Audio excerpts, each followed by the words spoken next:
Quarterback questions, wide receiver questions, questions about rain. Let's have a podcast.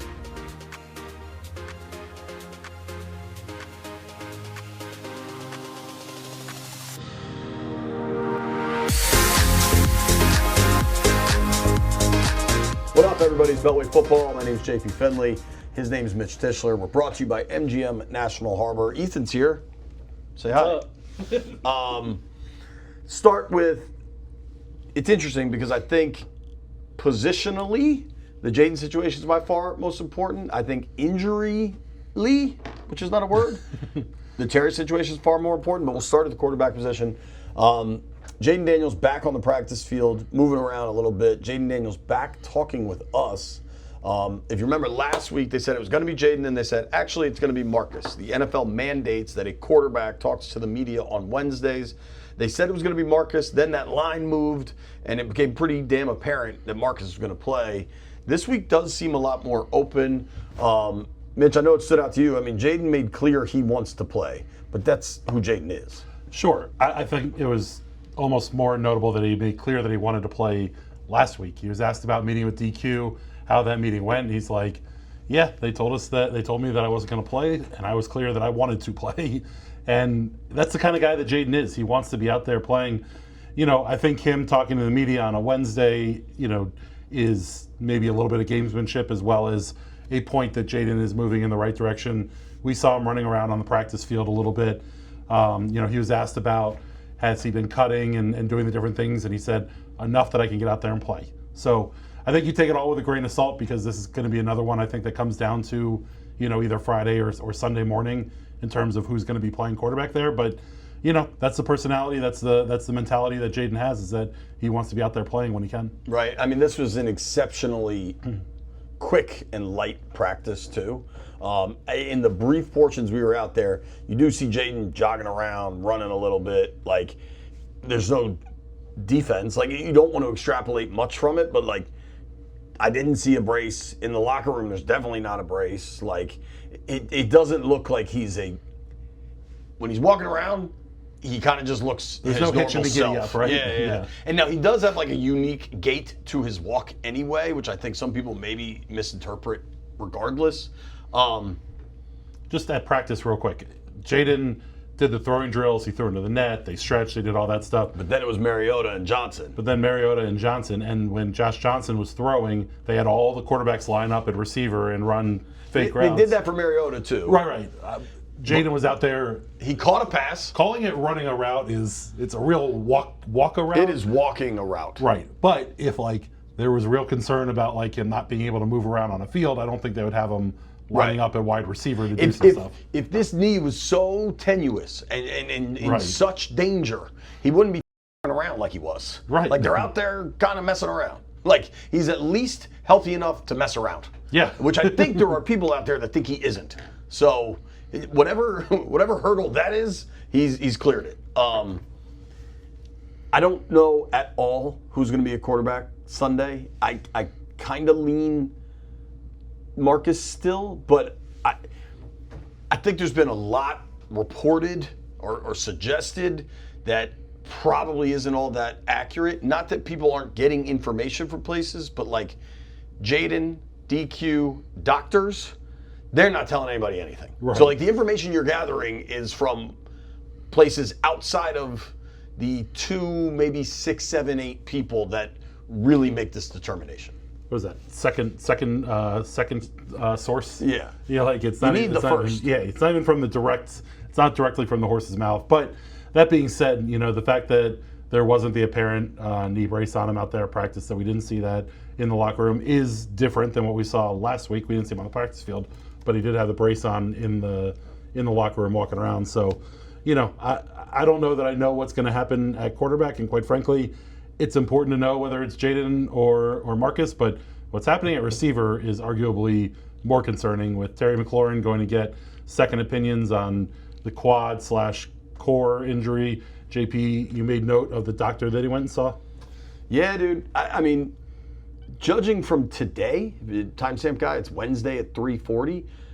I feel way better about Jayden than I do Terry. Yeah. Now, the quarterback position is more important, but like with Jayden, we have some level of knowledge of the injury. They, in the building, probably have all the knowledge they want. With Terry, we don't have knowledge of the injury, and I don't think they do either. And that's the far greater concern. Rap Sheet this morning reported that Terry went to go see this doctor up in Philly by the name of, let me get it so I say it correctly. I want you to try and pronounce the Iliosapis? name. That's the one, Iliosapis. So Terry went and saw this doc, William Myers, based in Philadelphia. We played a fun game of how many homes do we think William Myers has. He's considered the nation's foremost core muscle injury specialist. I got 4. So he's in Philly, which means there's a dope Jersey Shore house. I'm guessing like Avalon, Stone Harbor, or something like that. There's a Florida one. Palm Beach. Right. But maybe a condo, still counts. Counts. The real question is he a skier? There could very easily be a California one also. There could be very easily something on the West Coast. If he's got 2 beaches, do you really need a? I think it's skiing. The Pacific is he a much better Park City guy? Is he a Aspen guy? Yeah. Skiing's your question. It could be one of the ones You don't up need in a fourth. You don't need a third beach house. could be Deer Valley. Could be Sure, that's Park someone- City. Yeah, man. Wait, where's Maury Povich live? What's that up in He's in Montana. Montana, Wyoming? Montana, Wyoming? Is that what, those Montana are different or places. Wyoming. I, What's the big ski place out? Sky.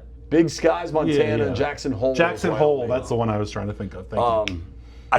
I don't remember where Maury lives. We need to get Maury back on. Maury, if you're listening, or if you're watching on YouTube. Maury, Yeah, please. The invitation's always there. All right, so this dude, Dr. Myers, has dedicated 25 years to pioneering the diagnosis, treatment, rehab, and prevention of core muscle injuries, also known as athletic pubalgia. That's a mouthful. Pubalgia is not something I want to know about. The Terry thing, we didn't see Terry today. We didn't see him after the game Sunday. The Terry thing seems problematic. The Terry thing seems Concerning. The Jayden thing seemed a week, maybe 2. There was no IR. Terry, there's no IR yet either. There's no corresponding roster move. They still have Noah Brown in this flux limbo capacity. I was talking with somebody today, and they said something that is really valuable. In the 70-man roster space, if there's not an IR move or a roster move, probably means they think it's going to be less than 3 games. Yeah. Right? Because if it gets to 3, But now that we're at the, yeah. you know what I mean? Because there's so many of these short-term slots. I'd also say I'm curious your opinion on this with Terry's injury. I don't think this type of injury is a result of missing training camp. No. When you talk about the soft tissue injuries that guys who don't get training camp, it's pulled hamstrings, it's pulled calves, it's I think groins, the injury happened on the play. On the touchdown play. If you play, watch right. him get tackled, he's getting yanked the wrong direction, and he's stretching out trying to score. Now I will say, and granted, this doesn't necessarily say one thing or the other, but after Luke McCaffrey scored his touchdown, Terry ran out, grabbed the ball, ran back. Granted, running in straight lines is different than having to take hits and all that kind of stuff. So, you take it all with a grain of salt. But for the narrative that folks are starting to try and weave out there that Terry missed camp and that's why he's hurt. I just think it's so stupid. I think this isn't exactly that type of injury. No, I think that's stupid because I just think it's whatever. People form their opinions during the holdout if they want to be mad or not. I think it's just the business of football. But if you think about all the dudes that are hurt, they have a bunch of guys hurt. Yeah. Will you just answer a series of questions for me? Yes or no? You answer yes or no. Yes. Yeah. Yes. Okay. This is just a number of people that are going to be on the injury report, right? Jayden Daniels, did he miss any of training camp? No.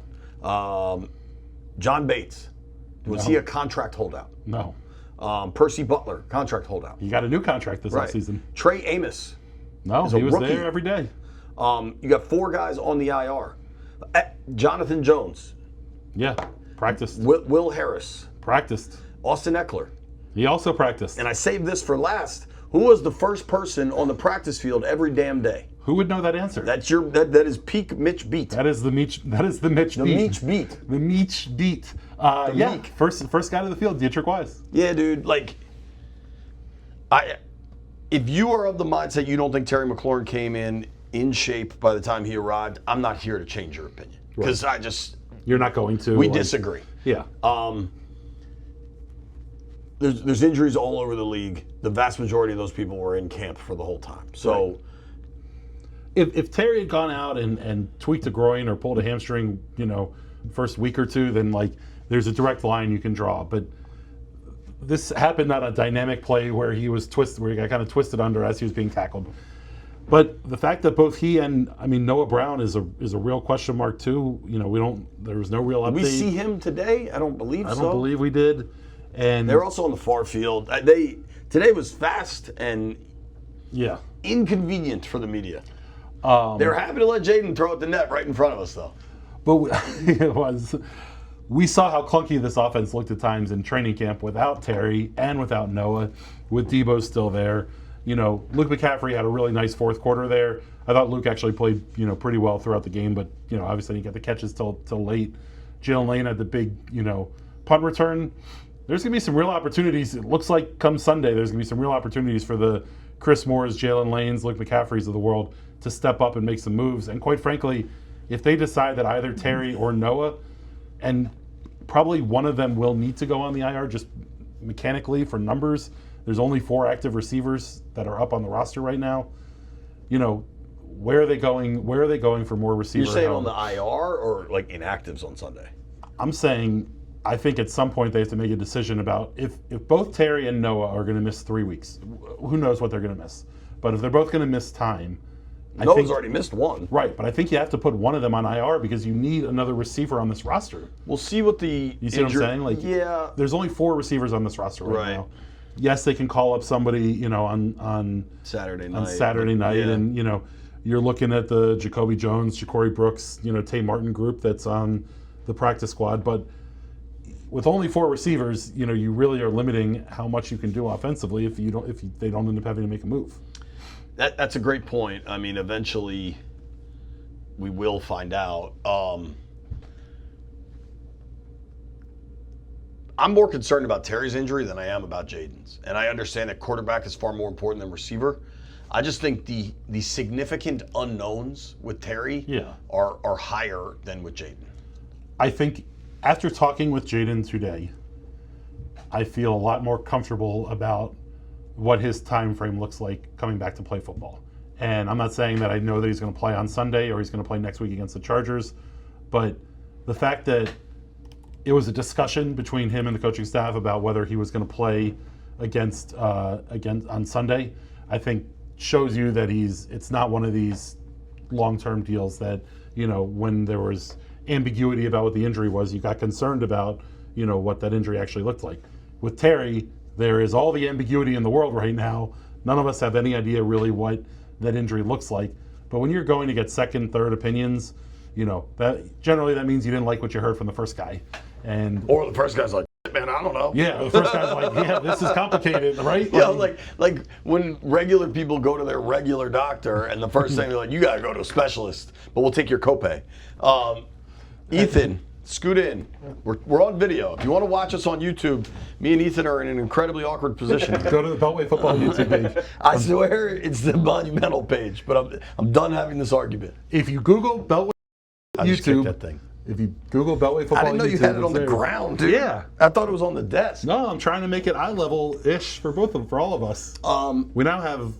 Let's see what this looks like. But yeah, tell everybody your Twitter handle and also pronounce your last name for us. Cadeaux. Cadeaux. It's Cadeaux. It's Cadeaux on this pod. It's Cadeaux everywhere else. Ethan_Cadeaux, CADEAUX. Are you more concerned about Jayden or Terry?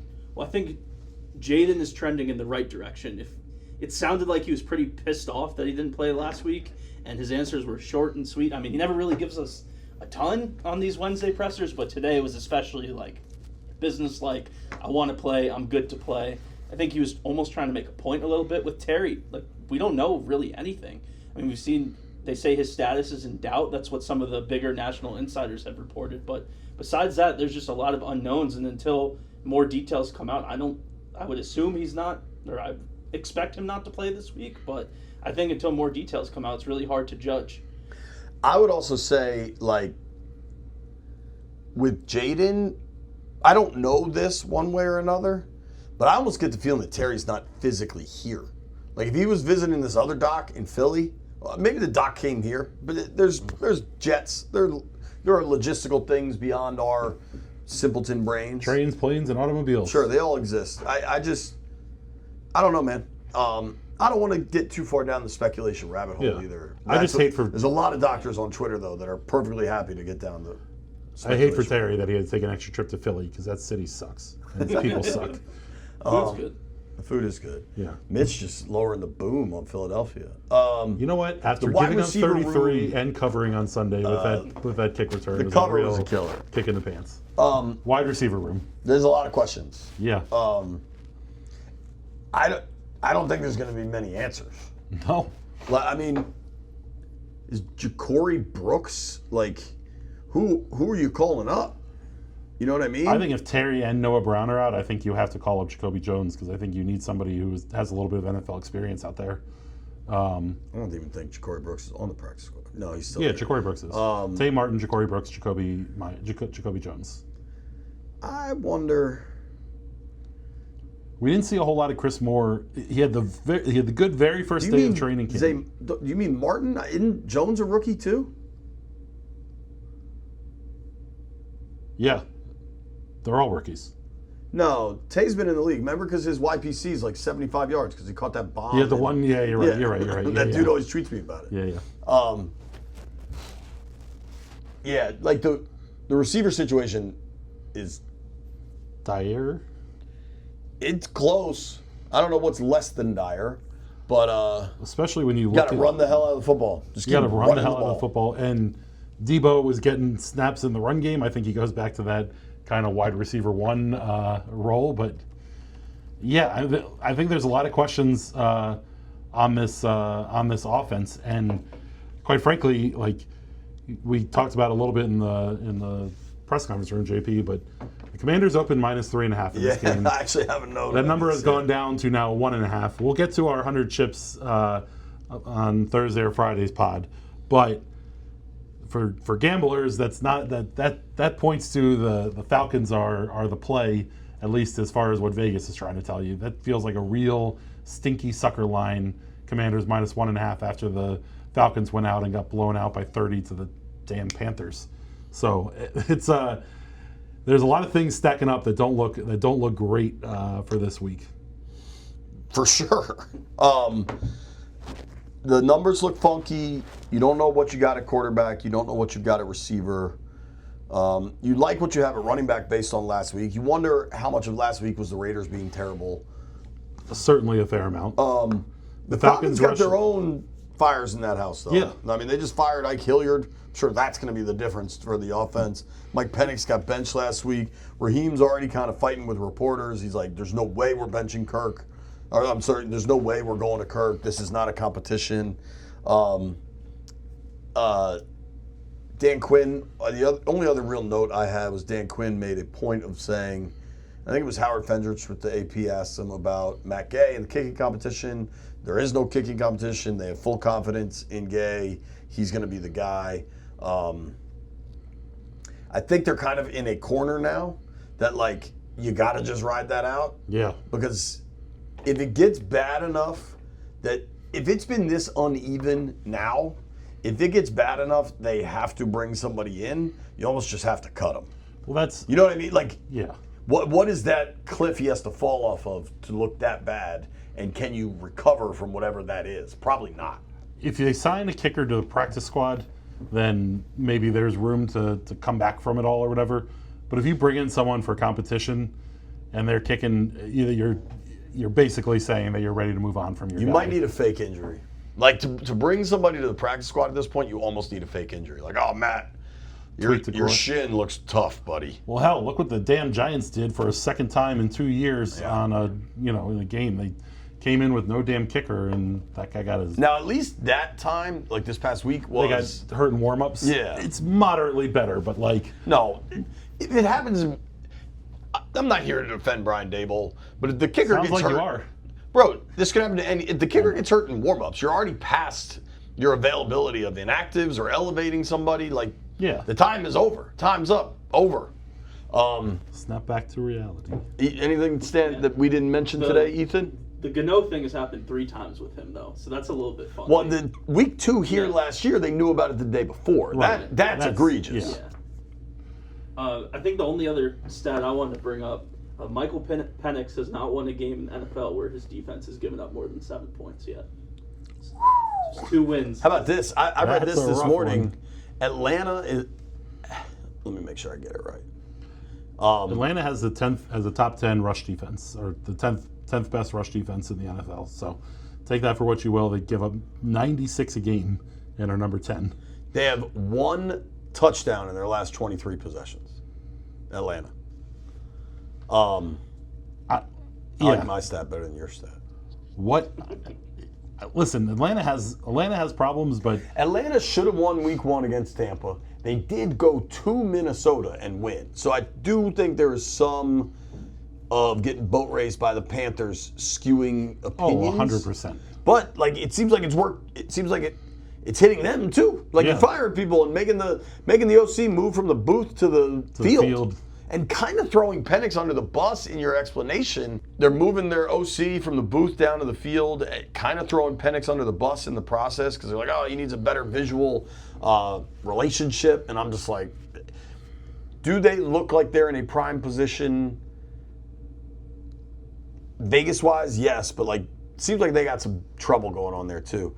And then defensively, some of this doesn't compute.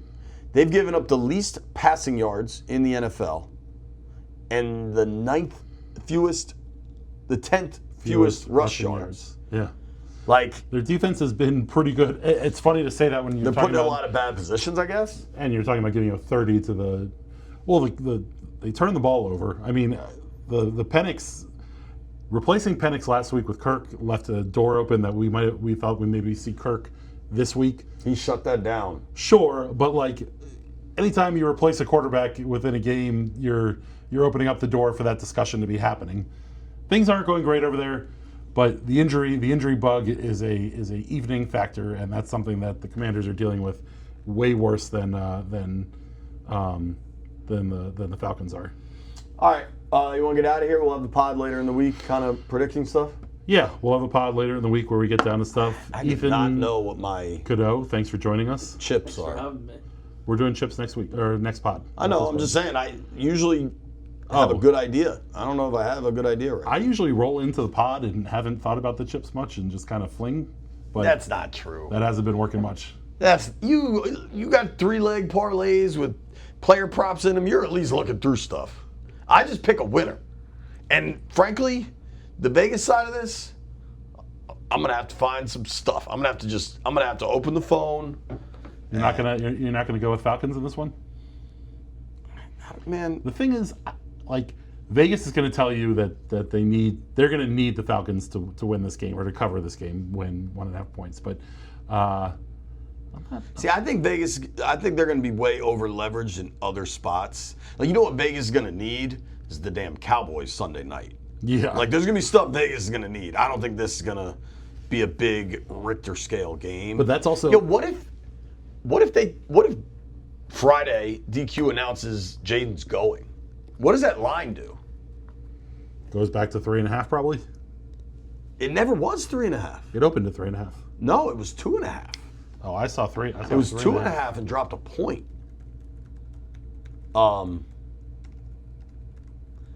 Vegas is going to need the Saints on Sunday to cover 16.